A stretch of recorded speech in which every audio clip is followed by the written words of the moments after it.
A very, very long time ago, more than 3,000 years ago, there was a great land called ancient Egypt.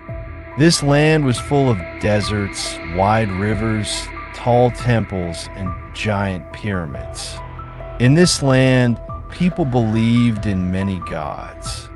They prayed to the sun god, the river god, and the goddess of love.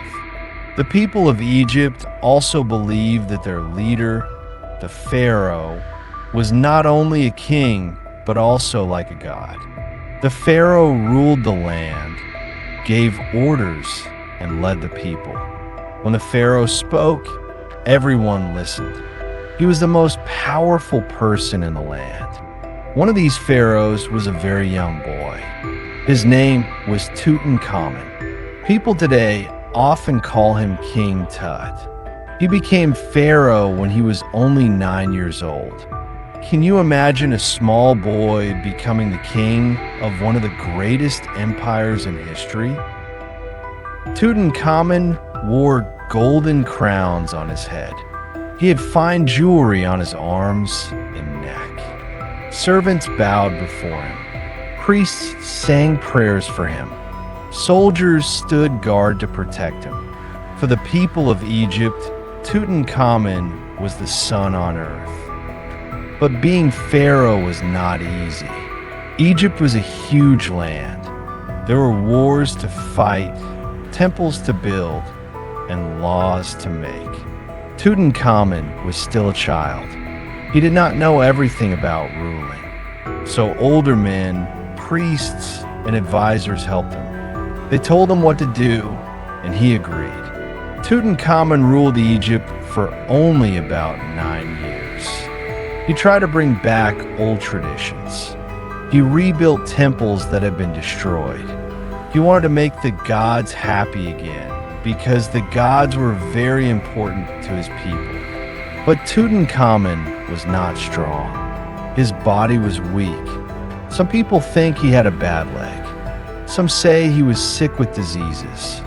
Others believe he was hurt in an accident. When he was only 18 or 19 years old, Tutankhamun died. His short life ended too early. The death of a pharaoh was a very serious event. Priests cried. The people of Egypt wore dark clothes. They sang sad songs. They believed their king would go to the afterlife. The afterlife was another world where the soul lived forever.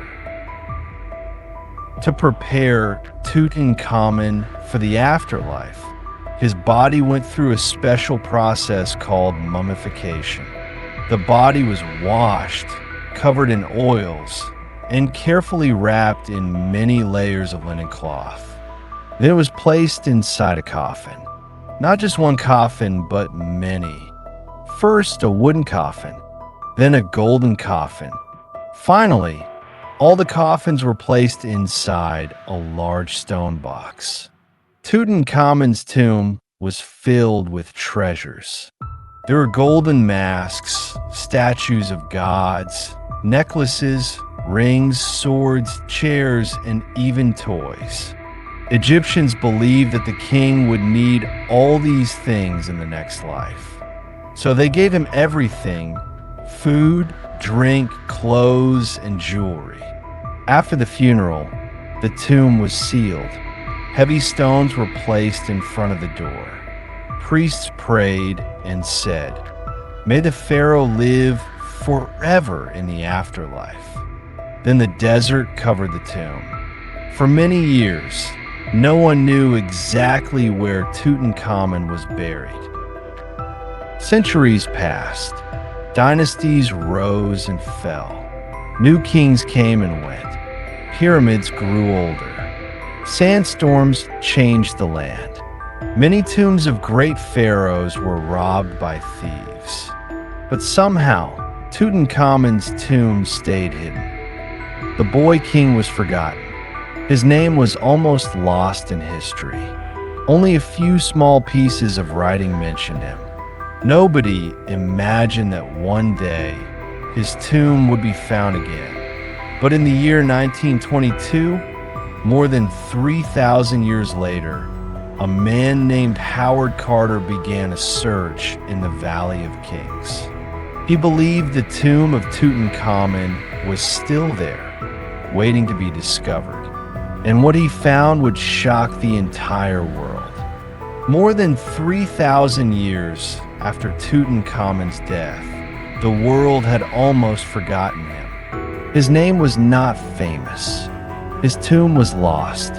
But in the early 1900s, one man believed that the boy king was still waiting under the sands of Egypt. This man was an archaeologist named Howard Carter. Carter was from England. He loved Egypt since he was a boy. He spent many years digging in the desert, looking for tombs of the pharaohs.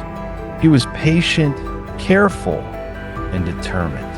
Carter had a sponsor, a rich man named Lord Carnarvon. Lord Carnarvon gave him money to continue his work. But after many years of digging with no results, Carnarvon grew tired. He almost stopped the project. Carter begged him, "Give me just one more season. I believe Tutankhamun's tomb is still here." So, in November 1922, Carter and his team began to dig in the Valley of the Kings. This valley was a famous place in Egypt. Many great pharaohs were buried there. The valley was hot, dry, and full of rocks. Every day, men worked with picks and shovels, moving the heavy sand. One day, a young water boy discovered something strange. He saw a step under the sand. Carter became excited. He ordered the men to dig more carefully. As they dug deeper, they found more steps leading down into the earth. At the bottom of the staircase, there was a door. On the door were seals with strange symbols. They were the symbols of the pharaohs. Carter's hands shook. He wrote in his diary, "First steps of a tomb found." The door was closed and covered. That meant no one had entered for thousands of years. Could this be the lost tomb of Tutankhamun? Carter sent a message to Lord Carnarvon in England. "We have made wonderful discovery. Please come at once." A few weeks later, Lord Carnarvon arrived in Egypt with his daughter. Together with Carter, they prepared to open the tomb. On November 26, 1922, Carter held a small candle in his hand. He made a hole in the sealed door. He put the candle through the hole and looked inside. Behind him, Carnarvon asked, "Can you see anything?" Carter's eyes widened. He saw golden objects shining in the darkness. He whispered, "Yes, wonderful things." The tomb of Tutankhamun had been found. When Howard Carter and his team finally opened the first doorway, they were shocked.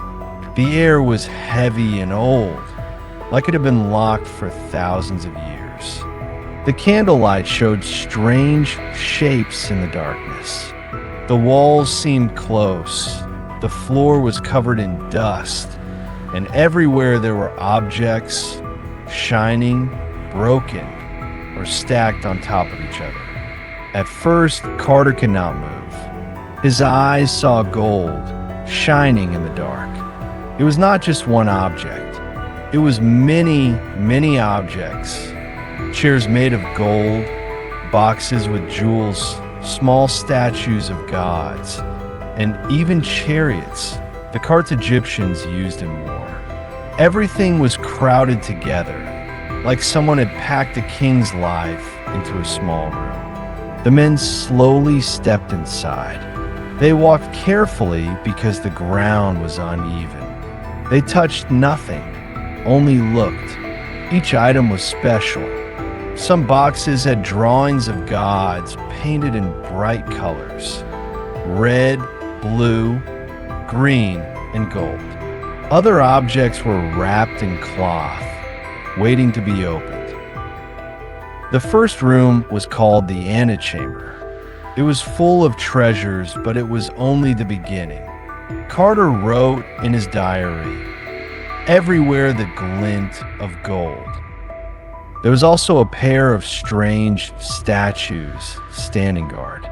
They were black, tall, and had shining eyes.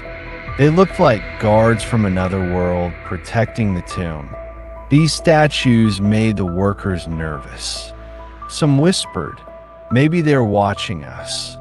After the antechamber, Carter's team found another sealed door.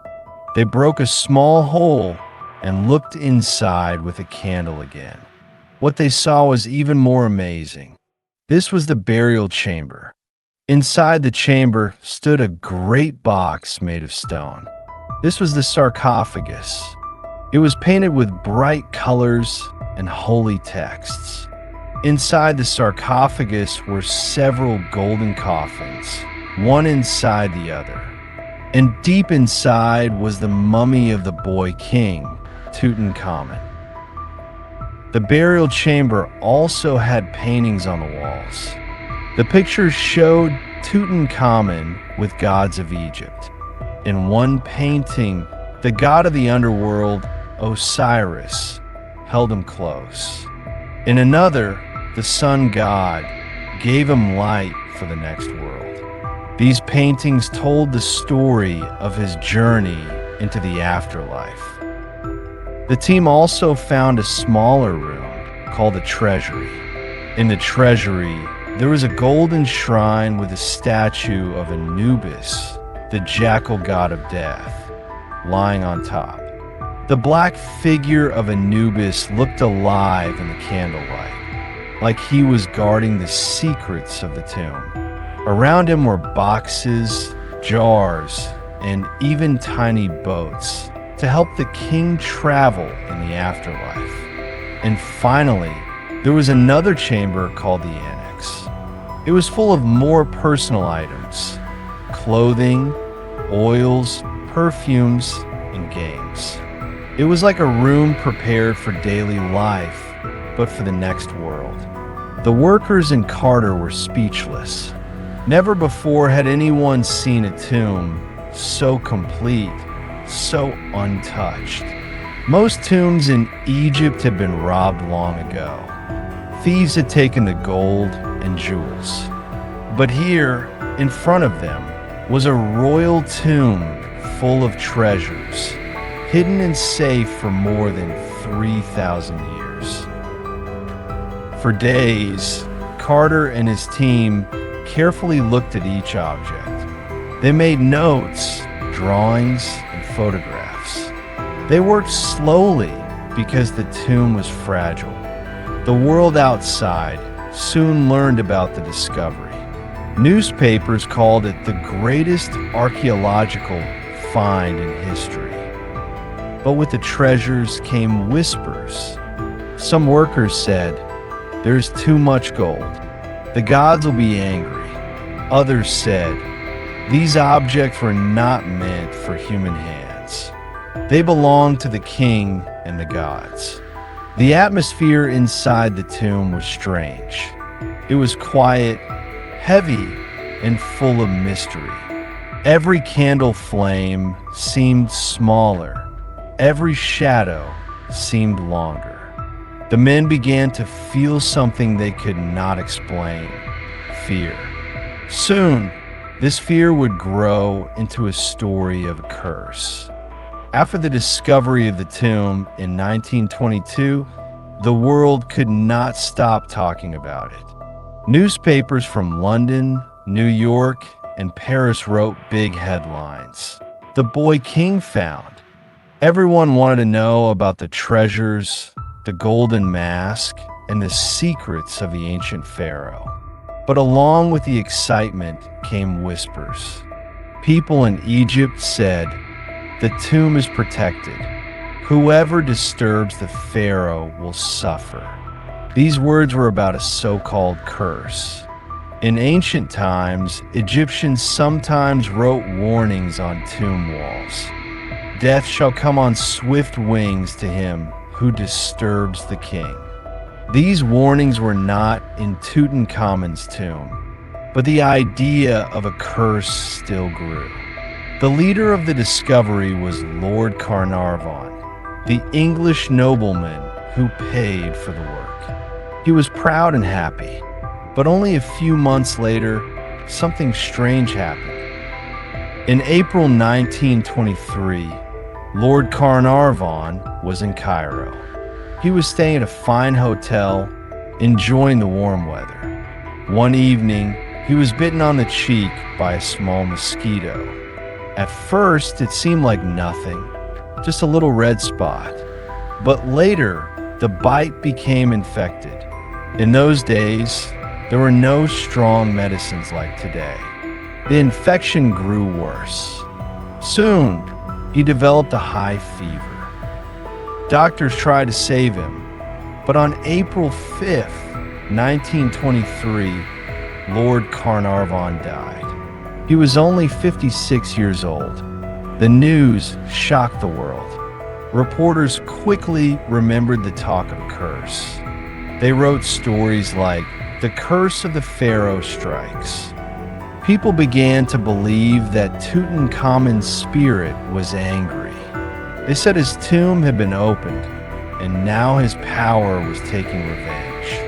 Some strange details made the story even darker. On the night of Lord Carnarvon's death, all the lights in Cairo went out. The entire city was in darkness. People whispered, "It is the pharaoh's hand." At the same moment, far away in England, Carnarvon's dog gave a loud cry and died suddenly. Newspapers loved this story. They wrote about it again and again, making the curse more famous. Howard Carter, the archaeologist, did not believe in the curse. He said, "It is all nonsense. Lord Carnarvon died of sickness, nothing more." But the world was not listening. For the people, the story of the curse was too exciting to ignore. More deaths followed. Some people who visited the tomb also died soon after. A French visitor died of fever. An American businessman died of pneumonia. Every new death was linked in the newspapers to the curse. Even when people died years later, the reporters said, "Another victim of King Tut." Inside the tomb, the work continued. Carter and his men carefully removed treasures, sending them to the museum in Cairo. But even the workers began to feel nervous. Some whispered, "The air here is dangerous." Others said, "The gods are watching us." The legend of the curse was born. It spread like fire. For people around the world, Tutankhamun was no longer just a boy king. He was a mysterious figure with supernatural power. His smile was no longer only in gold and paint. It was now in the stories of fear, death, and mystery. After Lord Carnarvon's death in 1923, the story of the curse grew stronger. People all over the world were talking about it. In cafes and homes and in universities, the same question was asked: is there really a curse of the pharaoh? The newspapers loved the story. It was exciting, mysterious, and full of fear. Every time someone connected to the tomb died, the reporters quickly wrote, "Another victim of Tutankhamun's curse." Not long after Carnarvon, more deaths followed. George J. Gould, an American visitor who came to see the tomb, soon became sick and died of fever. Another man, Prince Ali Camel Fahmy Bey of Egypt, was murdered in London. The newspapers linked it to the curse, even though it had nothing to do with the tomb. One of Carnarvon's friends, Sir Archibald Douglas Reed, an X-ray specialist, also died after examining the mummy. The press again shouted, "The curse strikes again." Every new death, no matter how small or unrelated, became a part of the legend. The truth was that many people lived long after visiting the tomb. Howard Carter himself lived until 1939, almost 17 years later. But the world did not want to hear about survivors. People wanted stories of death, mystery, and magic. The fear was real, especially in Cairo. Locals whispered that the pharaoh's spirit was angry. Some workers refused to go near the tomb. They said the air was poisoned, or that invisible spirits guarded the rooms. Even scientists felt nervous. Inside the tomb, strange things sometimes happened. Tools broke for no reason. Candles went out suddenly. The air was hot and heavy, difficult to breathe. To superstitious minds, these were signs of the curse. In truth, the tomb may have had dangerous bacteria. Some experts later said that old, sealed air with mold and germs could have made people sick. But in 1923, science was not advanced enough to explain everything. So the easiest answer for many people was, it is the curse. The legend traveled across oceans. In America, films and plays were made about the curse. In Europe, magazines published drawings of mummies walking at night. Children played games about the curse of the pharaoh. What began as archaeology had become world entertainment. Howard Carter stayed calm. He worked for many years cataloging thousands of objects from the tomb. Jewelry, chariots, weapons, furniture, clothes, statues, and the golden mask. He always said the curse was not real, but even he could not stop the whispers. The story of the curse was stronger than facts. And so, Tutankhamun, a young king who lived more than 3,000 years ago, became the center of one of the greatest mysteries in modern history. For many years, people believed in the story of the curse. They loved to read about it in newspapers and books. It was exciting, it was scary, and it was mysterious. But slowly, scientists began to ask, is the curse real, or is there another answer? First, doctors looked again at the story of Lord Carnarvon. He had died from an infected mosquito bite. In 1923, medicine was not strong. There were no antibiotics. Even a small infection could kill a man. Today, the same bite would be treated easily with medicine. So, science said, this is not a curse. It is simply bad luck. Then scientists studied the tomb itself. The air inside was very old. It had been closed for more than 3,000 years. Some experts believed that the air was dangerous. The tomb could contain bacteria, mold, or fungus. These tiny things are invisible, but they can make people sick. When Carter's team opened the tomb, they breathed in the air. Some may have become sick from it. Other scientists looked at the stories of people who died. Many of them were already old or had health problems. Some died years after the tomb was opened, not immediately. If the curse was real, why did Howard Carter, the man who spent the most time inside, live until 1939? He worked in the tomb for 10 years and never suffered from the curse. Modern science also explained the strange events. The lights going out in Cairo the night Carnarvon died, it was just an accident, a normal power failure. The story of the dog dying at the same time, probably just coincidence.